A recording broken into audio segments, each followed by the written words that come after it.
வணக்கம்,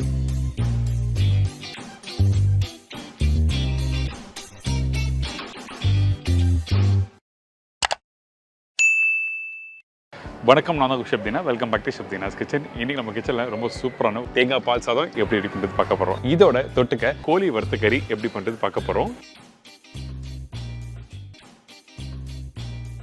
இப்போ நம்ம ஃபஸ்ட்டு பார்க்க போகிறது தேங்காய் பால் சாதத்துக்கு தேவையான பொருட்கள் ஃபஸ்ட்டு பார்த்தலாமா. பாஸ்மதி ரைஸ் 250 கிராம், தேங்காய் 4 to 5 பத்தை, மீடியம் சைஸ் வெங்காயம் 3 நம்பர், மீடியம் சைஸ் தக்காளி 2 நம்பர், பச்சை மிளகாய் 3 to 4 நம்பர், இஞ்சி பூண்டு பேஸ்ட் 1 டேபிள் ஸ்பூன், சோம்பு 1/2 டீஸ்பூன், முழுகரம் மசாலா தாளிப்புக்கு தேவையான அளவு, கொத்தமல்லி கார்னிஷுக்கு தேவையான அளவு, உப்பு டு டேஸ்ட், ஆயில் சமைக்கிறதுக்கு தேவையான அளவு. இதாங்க இந்த ரெசிபிக்கு தேவையான பொருட்கள். இந்த தேங்காய் பால் சாதம் பண்ணுறதுக்கு நம்ம என்ன பண்ணுறோம்னா ஃபர்ஸ்ட் தேங்காய் பால் எடுக்க போகிறோம். அதனால நான் சொன்ன குவான்டிட்டி தேங்காவை ரஃபாக கட் பண்ணிட்டு வாஷ் பண்ணுறேங்க. வாஷ் பண்ணி முடிச்ச பிறகு கரெக்டாக 3/4 கிளாஸ் அளவுக்கு தண்ணி ஊற்றிருக்கேன். அதாவது குவான்டிட்டிக்கு ஏற்ற மாதிரி நீங்கள் கொஞ்சம் தண்ணி கம்மியாகவும் இல்லை கொஞ்சம் அதிகமாகும். அதனால் நான் சொன்ன குவான்டிட்டிக்கு கரெக்டாக 3/4 கிளாஸ் அளவுக்கு தண்ணி ஊற்றுங்க. ஊற்றின பிறகு தேங்காவை நல்லா அரைச்சிருங்க. அரைச்சி முடித்த பிறகு அந்த பாலை நல்லா எடுத்துடுறோம். ஏங்கிட்டனா அந்த அரிசிக்கு 1க்கு 1.25 தண்ணி ஊற்றுவோம். அதனால இந்த இடத்துல நம்ம என்ன பண்ணுறோம்னா 3/4 கிளாஸ் தண்ணி ஊற்றி நம்ம தேங்காய் பாலை எடுத்துடுறோம். இப்போ நல்லா கரைச்சி எடுத்துருங்க. நல்லா கரைச்சி எடுத்திங்கன்னா அந்த தேங்காய் பால் நல்லா இறங்கிடும். அதுக்கப்புறம் அந்த திப்பி அப்படியே இருக்கும். திப்பி தனியாக எடுத்து அவுட் பண்ணுறேங்க. முடிஞ்ச அளவுக்கு நல்லா கெட்டியாக எடுத்துக்கணும். ரொம்ப தண்ணி ஆக்க வேண்டாம். இதுக்கு பிறகு நம்ம என்ன பண்ண போகிறோம் கேட்டிங்கன்னா குக்கரில் தேவையான அளவுக்கு எண்ணெய் ஊற்றுறோம். அதாவது தாளிப்புக்கு தேவையான அளவுக்கு. இந்த ரெசிபி 2 விதமாக பண்ணலாம். அதாவது வெங்காயம், பட்டை, லவங்கம், ஏலக்காய் எல்லாத்தையும் போட்டுட்டு நீங்கள் தண்ணி ஊற்றிட்டு அரிசியை போட்டு பண்ணலாம். அப்படி இல்லைன்னா இந்த மாதிரி மெத்தட்லையும் பண்ணலாம். தேவையான அளவுக்கு எண்ணெய் ஊற்றிருக்கோம் பார்த்தீங்களா. அந்த எண்ணெய் சூடான உடனே பட்டை, லவங்கம், ஏலக்காய், பிரிஞ்சி எல்லாம் போட்டிருக்கோம். கொஞ்சம் நல்லா பொரிஞ்சு வர டைமில் சோம்பு போடுங்க. சோம்பு போட்ட பிறகு நம்ம என்ன பண்ணுறோம், கட் பண்ணி வச்சுருக்க வெங்காயம். பர்டிகுலராக வெங்காயம் நான் எந்த மாதிரி கட் பண்ணியிருக்கேன் கேட்டிங்கன்னா, நீங்கள் வீட்டில் தயிர் பச்சரிக்கை கட் பண்ணி பார்த்தீங்களா, அதாவது 1/2 கட் பண்ணி ஸ்லைஸ் பண்ணி போடுங்க பார்த்தீங்களா, அந்த மாதிரி தான் கட் பண்ணி போட்டிருக்கேன். இதுக்கு பிறகு காரத்துக்கு ஏற்ற மாதிரி ஒரு 3 to 4 பச்சை மிளகாய் போடலாம். உங்களுக்கு காரம் அதிகமாக வேணால் இன்னும் 2 பச்சை மிளகாய் சேர்த்துக்கலாம். இதான் விஷயம், வேறு எதுவுமே இல்லை. இப்போது இந்த வெங்காயம் வதங்குற பக்குவம் என்ன கேட்டிங்கன்னா கரெக்டாக ஒரு 30 to 40% அளவுக்கு வதங்கினா மட்டுமே போதும். அதுக்கு பிறகு அரைச்சி வச்சுருக்க இஞ்சி பூண்டு பேஸ்ட்டு போடுறோம்.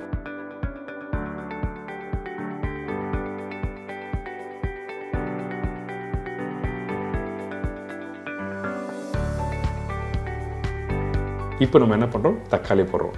இந்த தக்காளி போட்ட பிறகு வதக்கக்கூடாது. தக்காளி அதே டைமில் 1/4 இல்லை 1/6 கட் பண்ணி போட்டிருக்கேன். ஏன் கேட்டிங்கன்னா இந்த ப்ரிப்பரேஷன் நீங்கள் முடிச்சு வரும்போது அந்த தக்காளி அப்படியே முழுசாக இருந்தால் நல்லாயிருக்கும், பார்க்குறதுக்கும் சாப்பிட்றதுக்கும் நல்லாயிருக்கும். அதனால தான் தக்காளி அப்படியே போட்டிருக்கேன். அதுக்கு பிறகு கொஞ்சம் கொத்தமல்லி, உப்பு இதெல்லாம் போட்டு நல்லா மிக்ஸ் பண்ணிவிட்டு ஊற வச்ச பாஸ்மதி ரைஸை இந்த இடத்துல போடுறோம். இந்த அரிசியை இந்த ப்ரிப்பரேஷன் பண்ணுறதுக்கு முன்னாடி கரெக்டாக 20 நிமிஷத்துக்கு முன்னாடி ஊற வச்சுருக்கேன். ஊற வச்ச இந்த பாஸ்மதி ரைஸை நல்லா வாஷ் பண்ணிட்டு ஸ்டெயின் பண்ணி இதில் போட ஆரம்பிச்சிருக்கோம். போட்ட பிறகு அந்த தாளிப்போட போட்டு 2 வாட்டி நல்லா மிக்ஸ் பண்ணுங்கள்.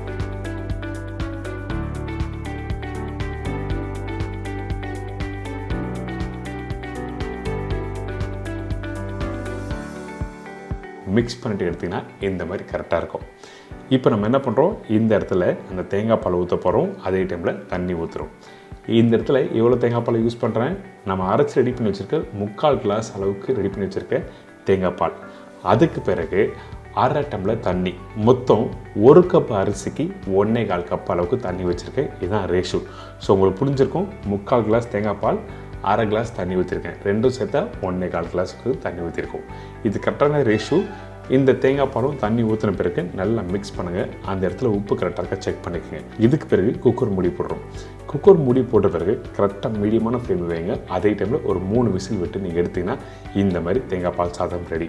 இன்றைக்கி பார்த்தீங்கன்னா ஒரு சூப்பரான ஸ்டைலில் தேங்காய் பால் சாதம் நல்லா உதிரியாக எப்படி பண்ணுறது சொல்லி கொடுத்துருக்கேன். கண்டிப்பாக ட்ரை பண்ணி பாருங்கள். அது மட்டும் இல்லை, இந்த தேங்காய் பால் சாதம் அந்த மசாலாவோட போட்டு மிக்ஸ் பண்ணி அதுக்கப்புறம் தண்ணி ஊற்றிருக்கேன். அப்படி பண்ணும்போது என்னன்னா இன்னும் டேஸ்ட் நல்லாயிருக்கும். அதே டைமில் அந்த மாய்ஸ்டர் இருக்கும். அந்த ஈரப்பதம் இருந்தால் மட்டும்தான் உங்களுக்கு சாப்பிடும்போது நல்லாயிருக்கும். கொஞ்சம் ட்ரை ஆகிடுச்சுன்னா சாப்பிட்றதுக்கு நல்லா இருக்காது. அதனால தான் இந்த மெத்தடில் கொடுத்துருக்கேன். ட்ரை பண்ணி பாருங்கள். ஒரு அருமையான ஸ்டைலில் நல்லா உதிரியாக தேங்காய் பால் சாதம் எப்படி பண்ணுறது எல்லாம் தெரிஞ்சிருக்கும்.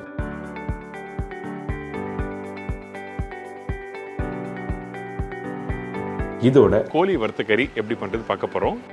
கோழி வறுத்த கறிக்கு தேவையான பொருட்கள்: சிக்கன் 750 கிராம், அதாவது 3/4 கிலோ, தேங்காய் 4 to 5 பத்தை, முந்திரி பருப்பு 15 to 20 நம்பர், காய்ந்த மிளகாய் 12 to 15 நம்பர், முழு தனியா 2 tablespoon, black pepper 3/4 tablespoon, சீரகம் 3/4 டீஸ்பூன், சோம்பு 1 டேபிள் ஸ்பூன், கரம் மசாலா தேவையான அளவு, வெங்காயம் 2 நம்பர், தக்காளி 3 நம்பர், இஞ்சி பூண்டு பேஸ்ட் 1 டேபிள் ஸ்பூன், மஞ்சத்தூள் சிறிதளவு, சில்லி பவுடர் 3/4 டீஸ்பூன், தனியா பவுடர் 1/4 டீஸ்பூன், கருவேப்பிலை தேவையான அளவு, கொத்தமல்லி தேவையான அளவு, உப்பு டு டேஸ்ட், எண்ணெய் சமைக்கிறதுக்கு தேவையான அளவு, நெய் 3/4 டேபிள் ஸ்பூன். இதாங்க இந்த ரெசிபிக்கு தேவையான பொருட்கள். இப்போ ஃபஸ்ட் நம்ம என்ன பண்ண போகிறோம் கேட்டிங்கன்னா, இந்த கோழி வறுத்த கறி பண்ணும்போது இதுக்கு தேவையான மசாலா வறுத்து பேஸ்ட் பண்ண போகிறோம். அதனால் இந்த டிஷ்ஷோட பேரில் இருக்குது வறுத்த கறி. அதனால தான் இந்த மசாலாவை நம்ம வறுக்க போகிறோம். ஃபஸ்ட்டு முழு கரம் மசாலா போட்டிருக்கேன். அதாவது பட்டை, லவங்கம், ஏலக்காய், பிரிஞ்சி இலை, அதுக்கு பிறகு மிளகு, சீரகம், முழு தனியா இதெல்லாம் போட்ட பிறகு வறுக்க போகிறோம். அதே டைமில் காஞ்ச மிளகாய் 12 15 நம்பர் சொல்லியிருக்கேன். காரத்துக்கு ஏற்ற மாதிரி நீங்கள் கம்மியாகவும் போடலாம், நான் சொன்ன குவான்டிட்டியும் போட்டுக்கலாம். இதுக்கப்புறம் பச்சை கருவேப்பிலை, சோம்பு இதெல்லாம் போட்ட பிறகு வறுக்க ஆரம்பிக்கிறோம். இந்த ரெசிபிக்கு ரொம்ப முக்கியம் சோம்பு. அதனால் 1 டேபிள் ஸ்பூன் சோம்பு சொல்லியிருக்கேன் பார்த்தீங்களா, அதில் 1 டேபிள் ஸ்பூன் இந்த இடத்துலையும் மீதி தாளிக்கிறதுக்கு யூஸ் பண்ணியிருக்கேன். இதுக்கு பிறகு நம்ம திருவி வச்சுருக்க தேங்காய். இந்த தேங்காவை நல்லா பொடிசாக திருவிருக்கணும். நான் சொன்ன குவான்டிட்டி கரெக்டாக இருக்கும். சில பேர் கொஞ்சம் கிரேவி அதிகமாக வேணால் 5 பத்து தேங்காய் போடலாம், அப்படிலாம் 4 பத்து கரெக்டாக இருக்கும். சரிங்களா? அதுக்கேற்ற மாதிரி நீங்கள் வீட்டில் பிளான் பண்ணிக்கோங்க. இப்போ இந்த தேங்காவை இதில் போட்டு நல்லா வறுக்க ஆரம்பிக்கிறோம். இந்த தேங்காய் இந்த மசாலா எந்த அளவுக்கு பக்குவமாக வறுக்கணும் கேட்டிங்கன்னா, கரெக்டாக கோல்டன் ப்ரௌன் கலர் வரணும். அதே டைமில் இந்த மசாலா தீஞ்சு போனால் கண்டிப்பாக நல்லா இருக்காது. அதனால் நம்ம என்ன பண்ணுறோன்னா, ஸ்லோ ஃப்ளேமில் கரெக்டாக வறுத்துருங்க. வறுத்து எடுத்திங்கன்னா இந்த மாதிரி கலர் கரெக்டாக வந்திருக்கும், கோல்டன் ப்ரௌன். அந்த கலர் வர டைமில் உடனே அடுப்பை விட்டு நீங்கள் மாற்றிருக்கணும் சட்டியை. அப்படி இல்லைனா கண்டிப்பாக கலர் மாறும். இதுக்கு பிறகு நம்ம என்ன பண்ணிக்கிட்டோன்னா, மிக்ஸி ஜாரில் ரெடி பண்ணி வச்சுருக்க அந்த மசாலாவை இதில் போட்டு இதோட முந்திரி பருப்பும் போடுறோம். இந்த முந்திரி பருப்பு எதுக்காக இந்த இடத்துல யூஸ் பண்ணிக்கிட்டோன்னா, ஒரு ஸ்மூத்தான ஒரு டெக்ஸ்சர் கொடுக்கும், டேஸ்ட்டும் கொடுக்கும். அதுக்காக முந்திரி பருப்பு போட்டிருக்கேன். இதோட கொஞ்சமாக தண்ணி ஊற்றி நல்லா ஃபைன் பேஸ்ட்டாக அரைச்சிருக்கணும். அரைக்கிற பக்கம் நான் திருப்பியும் சொல்கிறேன், இந்த மாதிரி ஃபைன் பேஸ்ட்டாக அரைச்சாதான் இந்த ரெசிபிக்கு அந்த குழம்பு நல்லா கெட்டியான பக்கம் கொடுக்கும். கொஞ்சம் குறைன்னு அரைச்சி எடுத்துட்டிங்கன்னா என்ன ஆகும் கேட்டிங்கன்னா, கண்டிப்பாக நல்லா இருக்காது. அந்த கிரேவியும் கரெக்டான டெக்ஸ்சர் கொடுக்காது. அதே டைமில் அந்த மசாலா திரியாக இருக்கும். அது மட்டும் இல்லைங்க, அந்த முழு தனியா மிளகு கொஞ்சம் பல்லப்பட்டுன்னா சாப்பிட்றதுக்கு பிடிக்காது. அதனால தான் இந்த மாதிரி ஃபைன் பேஸ்ட்டாக அரைச்சிக்கணும்னு சொல்ல வரேன். இதுக்கு பிறகு நம்ம என்ன பண்ணுறோம், குழம்பு ரெடி பண்ண போகிறோம். அதனால் இந்த மண்சட்டியில் சமைக்கிறதுக்கு தேவையான அளவுக்கு எண்ணெய் ஊற்றிருக்கேன். இந்த எண்ணெய் சூடான பிறகு நம்ம என்ன பண்ணுறோம், திருப்பியும் முழு கரம் மசாலா தாளிப்பா போடுறோம். அதாவது பட்டை, லவங்கம், ஏலக்காய், பிரிஞ்சி இலை, இதோட கொஞ்சம் சோம்பு, காஞ்ச மிளகாய், பச்சை கருவேப்பிலை இதெல்லாம் போட்ட பிறகு படப்படன்னு நல்லா பொரிஞ்சு வரும். பார்த்தீங்கன்னா அந்த டைமில் கட் பண்ணி வச்சுருக்க வெங்காயத்தை போடுறோம். இந்த வெங்காயம் வதங்குற பக்கம் என்ன கேட்டோன்னா, கரெக்டாக கோல்டன் ப்ரௌன் கலரில் வெங்காயம் வதங்கிருக்கணும். அதே டைமில் ரொம்பவும் வதங்கக்கூடாது. வதங்காமல் நீங்கள் பண்ணாலும் அந்த வெங்காயத்தோட இனிப்பு தன்மை கொடுக்கும். அதனால் நம்ம என்ன பண்ணுறோம், இந்த மாதிரி கோல்டன் ப்ரௌன் கலர் வந்த பிறகு இஞ்சி பூண்டு பேஸ்ட்டு போட போகிறோம். வெங்காயம் வதங்குற பக்கம் ரொம்ப இம்பார்ட்டன்ட். கரெக்டாக வீட்டில் புரிஞ்சுட்டு பண்ணுங்கள். இதுக்கு பிறகு இஞ்சி பூண்டு பேஸ்ட்டு 1 டேபிள் ஸ்பூன் போதும் இந்த குவான்டிட்டி. சில பேர் இஞ்சி பூண்டு பேஸ்ட் அதிகமாக போட்டால் தான் நல்லா சொல்லுவாங்க. ஒன்றும் தவறு எதுவுமே இல்லை. ஆனால் இந்த ரெசிபிக்கு 1 டேபிள் ஸ்பூன் போதும். ஏன் கேட்டிங்கன்னா, இதில் முழு தனியா, காஞ்ச மிளகாய், சீரகம், சோம்பு இதெல்லாம் வறுத்து யூஸ் பண்ணுறதுனால ஸ்ட்ராங்கான அந்த காரம் தேவையில்லை. அதனால தான் இஞ்சி பூண்டு பேஸ்ட்டு 1 டேபிள் ஸ்பூன் போட சொல்லியிருக்கேன். இதுக்கு பிறகு கட் பண்ணி வச்சுருக்க தக்காளி போட்டிருக்கேன். இந்த தக்காளி போட்ட உடனே உப்பு, இதுக்கு பிறகு மசாலா பவுடர் போடுறோம். இந்த மசாலா பவுடர் மஞ்சத்தூள், தனியா பவுடர், மிளகாய் பவுடர் போட்டிருக்கோம். இந்த இடத்துல கவனமாக கவனிக்க வேண்டிய விஷயம் என்ன கேட்டோன்னா, இந்த பவுடர் மசாலா நம்ம நிறைய யூஸ் பண்ணல. ஏன் கேட்டோன்னா, நம்ம ஆல்ரெடி வறுத்த மசாலாக்கு தேவையான மசாலா வதக்கி பேஸ்ட் அரைச்சி வச்சுருக்கோம். அந்த மசாலா தான் இம்பார்ட்டன்ட் இந்த கிரேவிக்கு. அதுக்காக இந்த பவுடர் மசாலா கம்மியாக போட்டுருங்க. இப்போ நம்ம என்ன பண்ணுறோம், இந்த வெங்காயம் தக்காளி மசாலா, அதுக்கப்புறம் நான் சொன்ன குவான்டிட்டி பவுடர் மசாலா போட்டு நல்லா வதக்க ஆரம்பிங்க. அதுக்கு பிறகு கொஞ்சமாக தண்ணி ஊற்றி நல்லா குக் பண்ணுறோம். வெங்காயம் தக்காளி நல்லா வதங்கணும். அதே டைமில் அந்த கிரேவி டெக்ஸ்சர் நல்லா கொடுக்க ஆரம்பிக்கும்.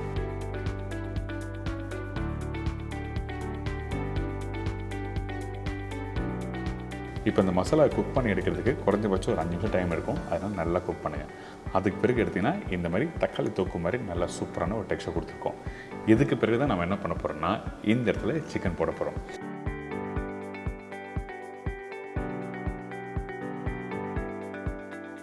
இந்த சிக்கன் நல்லா வாஷ் பண்ணிவிட்டு அதுக்கப்புறம் யூஸ் பண்ணுங்கள்.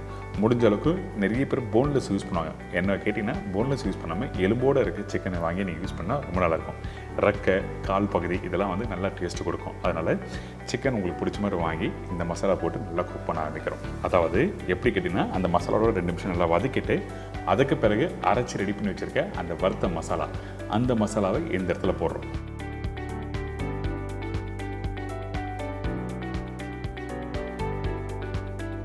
போட்ட பிறகு உடனே தண்ணி ஊற்றக்கூடாது, சரிங்களா? ஏங்கிட்டனா சிக்கனில் தண்ணி விட ஆரம்பிக்கும். அதனால இந்த மசாலாவை அப்படியே சிக்கனோட நல்லா மிக்ஸ் பண்ணி ஒரு 2 கொதி விடுங்க. அதுக்கு பிறகு தேவையான அளவுக்கு கொஞ்சமாக தண்ணி ஊற்றி நீங்கள் குக் பண்ண வேண்டியதான். எப்போவுமே நீங்கள் வீட்டில் சிக்கன் குக் பண்ணும்போது எடுத்த உடனே தண்ணி ஊற்றிட்டீங்கன்னா அந்த கிரேவி ரொம்ப தின்னாயிடும். அதுக்கப்புறம் வந்து நீங்கள் எதிர்பார்த்த அந்த காரம், அந்த கிரேவி டெக்ஸ்சர்லாம் கொடுக்காது. அதுக்காக மட்டும்தான் இந்த மாதிரி பண்ணுறோம். கடைசியாக கொஞ்சம் கொத்தமல்லி போட்டு ஒரு மூடி போட்டு கரெக்டாக ஒரு 5லேருந்து ஒரு 8 நிமிஷம் நல்லா குக் பண்ணேன். ஒரு 2 நிமிஷம் டைம் கூட எக்ஸ்ட்ரா எடுக்கும், ஒன்றும் தவறு எதுவுமே இல்லை. நல்லா குக் பண்ணி எடுத்துன்னா ஒரு சூப்பரான கோழி வறுத்த கறி ரெடி. பார்த்தீங்களா எப்படி இருக்குது கிரேவி? ஒரு ஸ்மூத்தான டெக்ஸ்சரில் நல்லா சூப்பராக சாப்பிட்லாம். திருப்பி கொஞ்சம் கொத்தமல்லி போட்டிருக்கேன். கடைசியாக நெய் போடுறோம். நெய் எதுக்காக போடுறோங்கன்னா ஒன்று வாசனை, இன்னொன்று வந்து அந்த டேஸ்ட் வந்து என்ஹான்ஸ் பண்ணி எடுத்து கொடுக்கும். அதனால தான் நெய் யூஸ் பண்ணுறோம். உங்கள் வீட்டில் இந்த மாதிரி சிக்கனை வச்சு கிரேவி ரெடி பண்ணி சாப்பிட்டு பாருங்களேன். காலைல மார்னிங் பிரேக்ஃபாஸ்ட்டுக்கும் சாப்பிட்லாம், மதியம் லஞ்சுக்கும் சாப்பிட்லாம், டின்னருக்கும் சாப்பிட்லாம். ஏன் சொல்கிறேங்கன்னா அந்த ரைஸோடு மிக்ஸ் பண்ணி சாப்பிடும்போது நல்லாயிருக்கும். அதே டைமில் இட்லி, தோசை, இடியாப்பம் தொட்டு சாப்பிட்டீங்கன்னா மறக்கவே மாட்டீங்க. உங்கள் வீட்டில் வாரம் இந்த கிரேவி பண்ணுவீங்க.